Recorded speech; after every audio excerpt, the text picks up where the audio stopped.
ఈరోజు నెల్లూరు జిల్లా ఎస్పీ శ్రీమతి అజిత వేజన్ల మేడం గారి ఆదేశాల మేరకు అడిషనల్ ఎస్పీ అడ్మిన్ మేడం గారి సౌజన్యంలో డిఎస్పీ గారు మరియు నెల్లూరు రూరల్ సబ్ డివిజన్ అధికారులు సిబ్బంది మొత్తం 125 మందితో కసుమూరులో అసాంఘిక కార్యకలాపాలు జరగకుండా అరికట్టడానికి మాకు రాబడిన సమాచారం మేరకు సిబ్బంది అందరం కలిసి దాదాపు 200 రూములని తనిఖీ చేసినాము.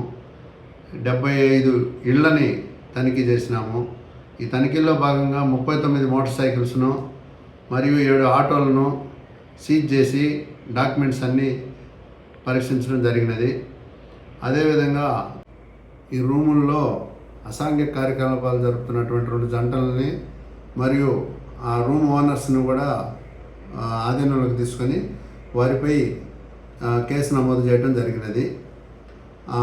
కసుమూరు తిప్పపై డ్రోన్ సహాయంతో ఎటువంటి అసాంఘిక కార్యకలాపాలు జరగకుండా నిఘా ఏర్పాటు చేసి ఈరోజు క్షుణ్ణంగా తనిఖీలు జరపడం జరిగినది. ఉన్నతాధికారుల ఆదేశాల మేరకు ఎటువంటి అసాంఘిక కార్యకలాపాలు జరిగినా కానీ చట్ట ప్రకారం కఠినమైన చర్యలు తీసుకుంటాము.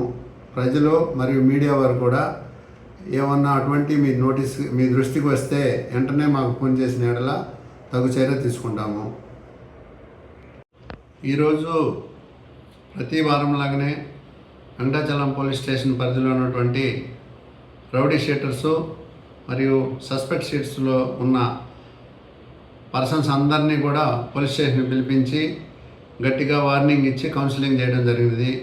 వీరు ఎటువంటి కార్యక్రమాలు జరిగేది జియో ట్యాగింగ్ ద్వారా ప్రతినిత్యం వాళ్ళని గమనిస్తూ ఉంటాము.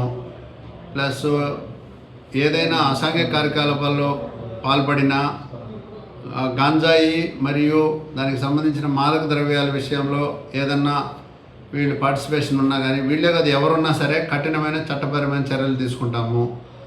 అదేవిధంగా ఈరోజు కసుమూరులో జరిగినటువంటి కార్డన్ అండ్ సర్చ్లో భాగంగా మన రూరల్ డిఎస్పీ గారు పబ్లిక్కి హెల్మెట్ గురించి మరియు ట్రాఫిక్ రూల్స్ పాటించి రోడ్ ప్రమాదాలకు గురి కాకుండా అవగాహన కార్యక్రమాలు కలిగించడం జరిగినది.